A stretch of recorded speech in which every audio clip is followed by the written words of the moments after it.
Tilastokeskuksen mukaan Helsingissä asuu noin 18 000 yksinhuoltajaa. Heistä 87% ovat naisia.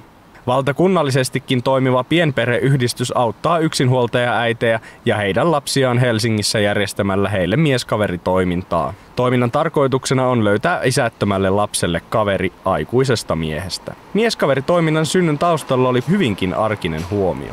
Koko toiminta on lähtenyt aikoinaan silloin vuonna 1992 siitä, että silloin mukana olleet yksinhuoltajaäidit toi jatkuvasti esille sitä, että miten noloja tilanteita tulee siitä, että lapsi esittelee kaikille vieraille miehille kaduilla ja bussissa ja milloin missäkin esittelee omia lelujansa. Äidit näki sen tarpeen jatkuvasti siinä arjessa niille lapsille, joilla ei ole sitä miestä elämässä, niin kuin isän tai enon tai ukin tai naapurin tai kenen tahansa toimesta niin kuin jotenkin luonnollisesti.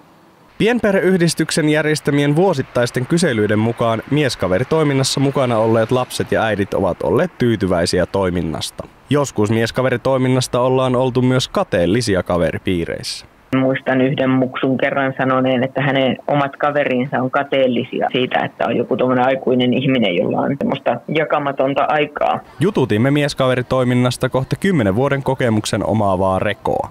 Tehty paljon erilaisia juttuja, mitä en varmaankaan olisi aikaisemmin tehnyt. Esimerkiksi käyty sisäsurffauksessa, lätkämatseissa ja monenlaista. Ja tietty näkee toisen kasvavan ja kehittyvän ja on ollut tosi hienoa. Niin kauan kuin hän haluaa mun kaveri olla, niin en näe sellaista estettä, mikä sitten voisi sitten sen kaveruuden jotenkin päättää. Ja hyvin menee, ensi vuonna tulee 10 vuotta täyteen ja vahvasti suosittelen kaikille. Tulkaa mukaan.